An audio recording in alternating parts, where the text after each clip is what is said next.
Good morning, Mr. Glassberg. Morning, Your Honors. Excuse me. Bernard Grossberg for the defendant appellant Greg Conkey, who is no stranger to this court. This court had reversed his convictions for the offense of murder in the first degree on two prior occasions, 1999 and 2004. He now stands facing a third trial. What brings me before the court on behalf of Mr. Conkey is that at his second trial, the jury returned a verdict of not guilty of the offense of armed robbery. He now faces retrial on the charges of murder in the first degree, burglary while armed, and armed assault in a dwelling house. It is the defendant's contention that the principles of double jeopardy and the doctrine of collateral estoppel preclude a third trial and requires dismissal of the three pending indictments. The issue was brought to the attention of the Superior Court judge, who summarily denied the motion with a margin finding stating, because the jury's verdict of acquittal could have rested on the Commonwealth's failure to prove beyond a reasonable doubt an element of the offense, armed robbery, which was not an element of the other offenses, dismissal on the ground of collateral estoppel would not be appropriate. And I would respectfully submit that the Superior Court judge misstated the issue. The issue is whether or not there were mutual elements between the acquitted offense of armed robbery and the pending offenses. But why isn't it whether there are different elements? I mean, isn't it, if there are different elements, then of course double jeopardy doesn't apply. Right. There are different elements to armed assault in the dwelling, right? Right. That's what the trial judge said, and I think he misstated even the proposition. The proposition is not that there are different elements. The proposition is whether or not there were similar elements between the acquitted offense and the pending offense. Mr. Glassberg, I take it that what you're really saying to us, if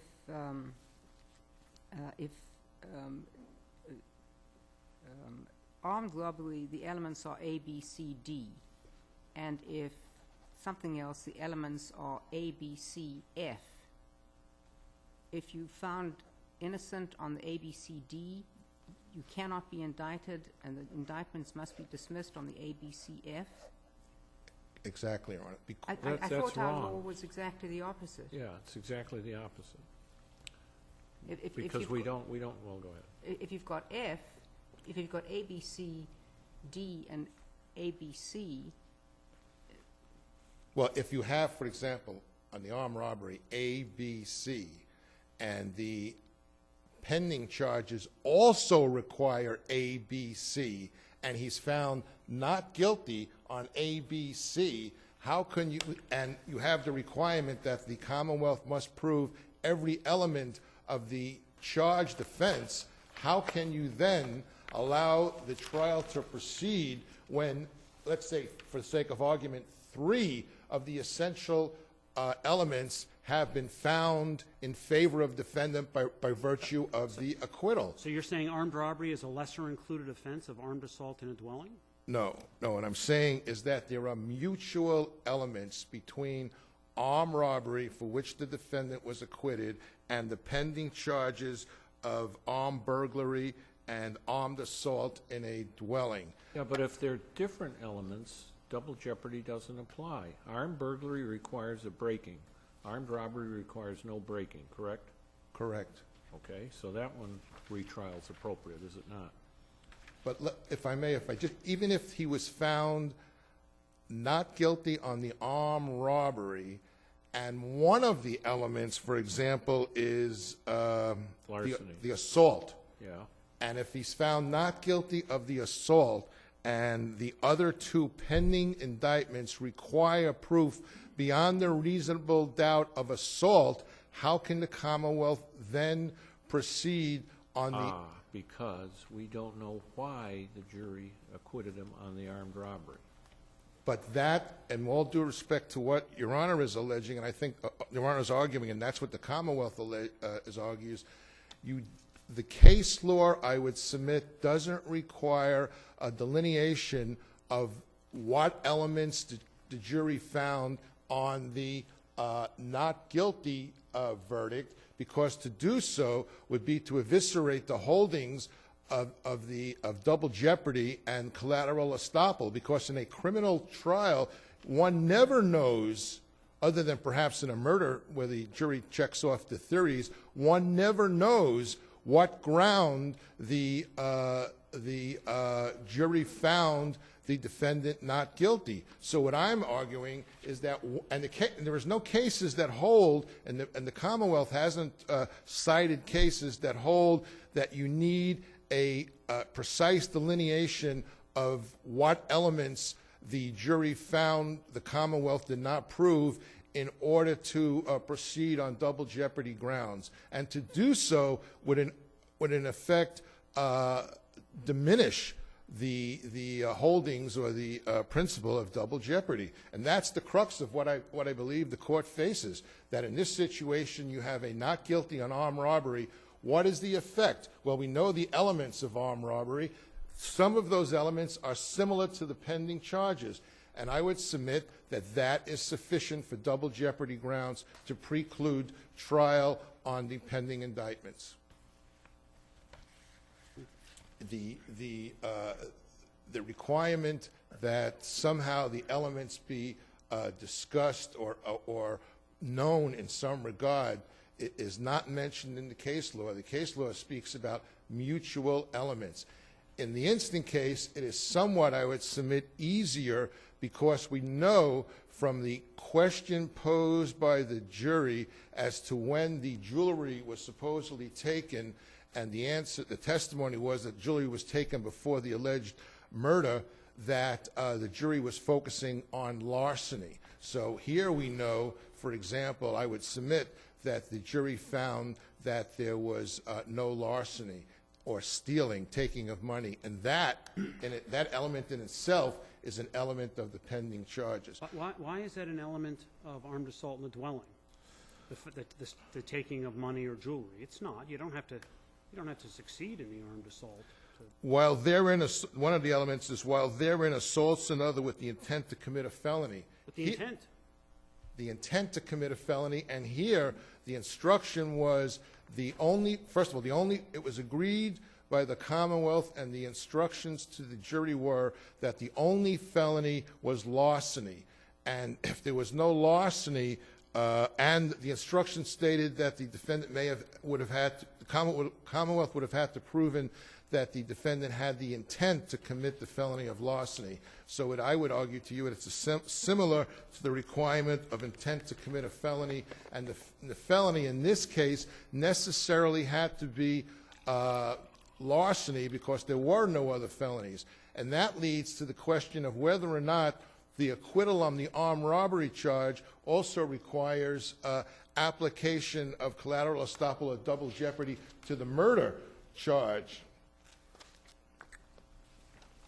In the murder charge, it's clear the Commonwealth agreed and the judge instructed that the only felony presented by the evidence was larceny.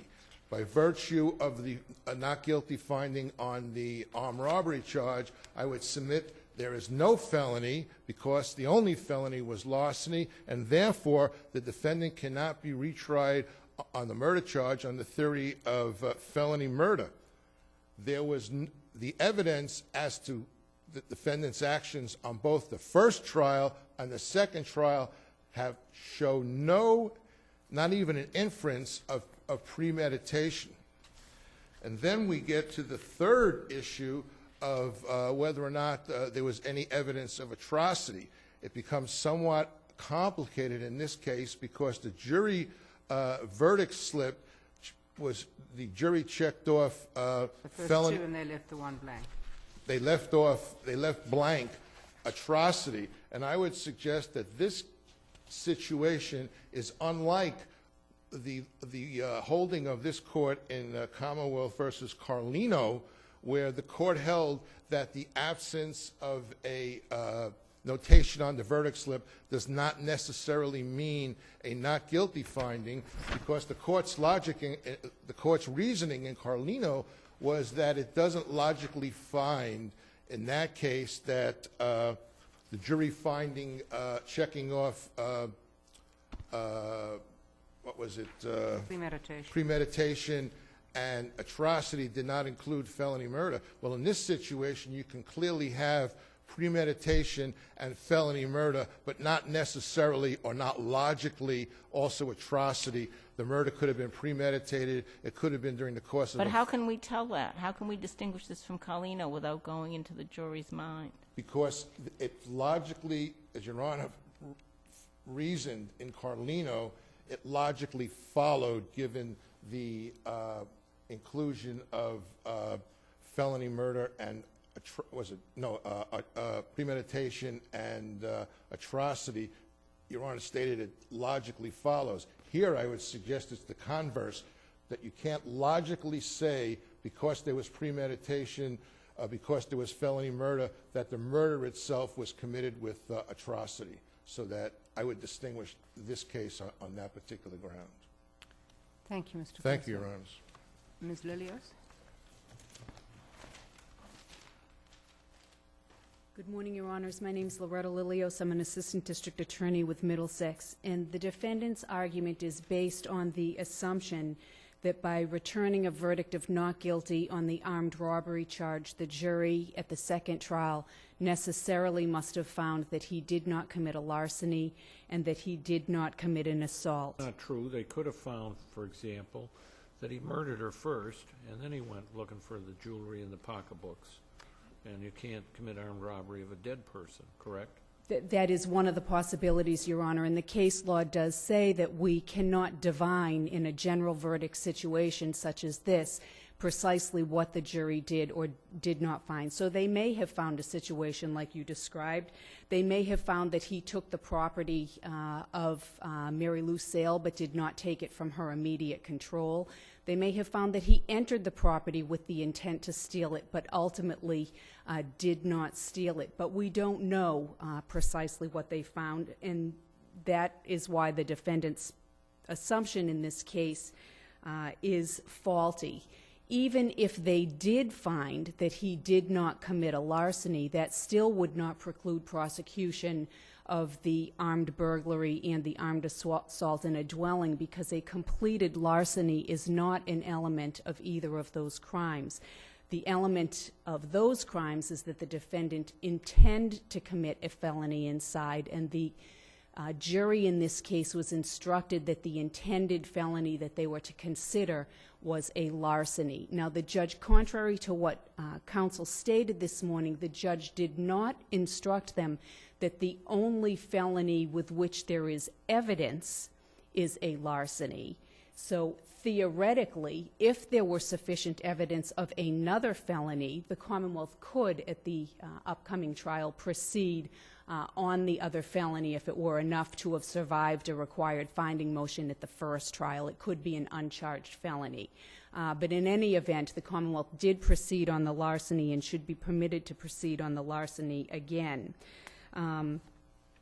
On the extreme atrocity or cruelty issue, I'd suggest that this case does fall squarely within the Carlino case. The jury did not check off the box on extreme atrocity or cruelty, but as Carlino stated, that does not constitute an acquittal, and the Commonwealth should be permitted to proceed on all three theories of murder, as well as the armed burglary and armed assault in a dwelling.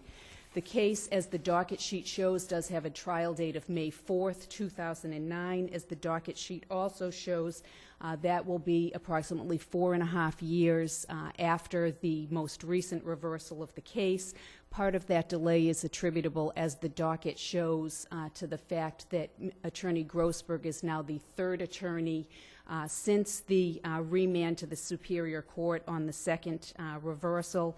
Also part of part of the time has been that although there was no DNA evidence at either of the first two trials, the docket does show that many items, many of which the defense moved for DNA testing on, the note with the blood on it, hairs from the scene, as well as the stockings that were used to strangle the victim, have been submitted for DNA testing. Those results are now completed, and the Commonwealth would ask that the court affirm the trial judge's, the motion judge's ruling, the single justice's ruling, so that the case may proceed to trial.